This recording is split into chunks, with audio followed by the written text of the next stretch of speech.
این لحظات درگیری مدافعان امنیت با گروهکی مسلح است.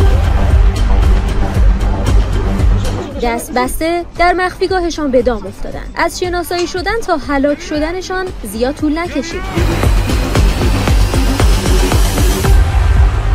ماجرای دستگیری این افراد به آبان 1403 باز می‌گردد. وقتی دو گشت نیروی انتظامی به خواست مردمی دادخواه عازم مأموریت شدند، اما هنگام بازگشت در تله گرگان تروریست صفت گرفتار می‌شوند.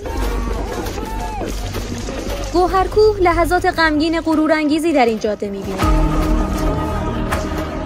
وقتی گروهکی تروریستی نامردانه در روز روشن شبیخون زد. تو این عملیات 9 نفر بودیم با یک پژو نقره رنگ 405 با یک پژو پارت بود. دنبال این مامورا بودیم که وی دید دفعه به ما زنگ زد، گفت بیا که این مامورا اومدن. پشت اون ساختمونی که الان اونجا هستش، اونجا کمین گرفته بودن. من و امید و مهاجر و یاسین و این 4 تا ماشین جلویی را گرفتیم. ما این 4 تا مامورا زدیم. حافظان امنیت در آخرین نبرد تا آخرین نفس ایستادند. اون بنده خدایی که اومد رفت زیر ماشین همون سرپرست پاسگاه انتظامی جان سروان نوری بود که به عنوان سریکی بودن. مجبورشن برن زیر ماشین که از زیر ماشین بتونن با دشمن مقابله بکنه که اونجا مورد اصابت گلوله قرار میگیره. در این حمله مسلحانه 10 تن از سربازان و افسران نیروی انتظامی شهرستان تفتان به شهادت میرسند. تروریست‌ها اعتراف میکنند چگونه جیش العدل ناعادلانه توسط اتباع بیگانه فرمانده پاسگاه انتظامی گوهرکوه را به شهادت میرساند. مامورا جلو رو یونس کشت و سربازا رو مهاجر کشت. مطمئن میشه که بقیه هم دیگه جونی ندارن، بالا سر یکی یکیشون میره و تیر خلاص بهشون میزنه. اونا را زدین و دیگه پایین شدین از ماشین و سلاح را جمع کردیم. روایت ها میگوید محل جرم صحنه جنون و بیرحمی این گروهک تروریستی بود. 2 تا 1.5 بنزین هم داشتن که گفته اینا را زدین ماشینا را آتش میزنیم. اینا قرار بود واسه بعد اینکه عملیات کنند ماشینا رو آتش بزنن. برای تروریست شدن در خارج آموزش دیدند، هم دست دشمن شوند. در روز اونجا تو پایگاه گروه آموزش دیدیم. وقتی ما از پاکستان که برگشتیم گروه به ما چند قبضه کلاش داد. زمانی که از پاکستان اومدیم یه گوشی به ما داده بودن که شخصی به نام حسین پل ارتباطی ما بود بین سازمان و ما و نفراتی که داخل ایران داشت. گرچه دشمن به دنبال وحشت در دل مردم منطقه بود، اما نماز آخر نماز وحدت در کنار پیکر شهدا شد. تصویری از دریای قدردانی و ایستادگی. روزش من تو خونه بودم با پسرم یه داد زد مامان بیا که از تو سروش نوشتن که به گشت گوهرکوه حمله شده. تا یه 10 دقیقه نشده بود پسرم زنگ زد گفت مامان اینا به ما نگفتن بابا شهید شده. اجساد شهدا رو آوردن. ما نذاشتن ببینیم.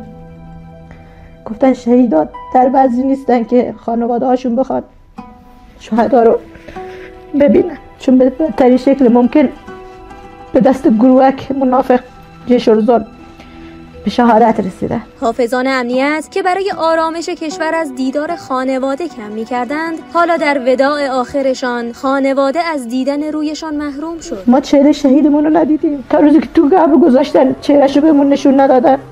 وقتی هم تو قبر گذاشتن چهره شهیدمون رو ندیدیم، حتی خداحافظی بچه‌هاش باش نکردن و وعده دیدار به قیامت گذاشته شد. نه آروم میشم از گریه نه یادت ما سخت می‌ذاره. هر روز منتظریم در رو باز کنه بیا تو خونه. همسر من فرمانده اون گروه 10 نفره بودن دیگه، با خودشون 10 نفر بودن، ولی با این حالی که زخمی شده بودن اون فردی که پایین ماشین انداخته است همسر من نذاشته بود که بیاد اونا به طرف نیروهاش دفاع کرده بود شاید همراهاش کشته نشن، ولی بازم خودشونم با همراه اونا شهید شد. باور نبودنشان هنوز سخت است، اما پایان با شکوه مأموریتشان آنها را قهرمان‌های زنده آینده کرد. تنها رفتی و بی تو موجی سرگردانم.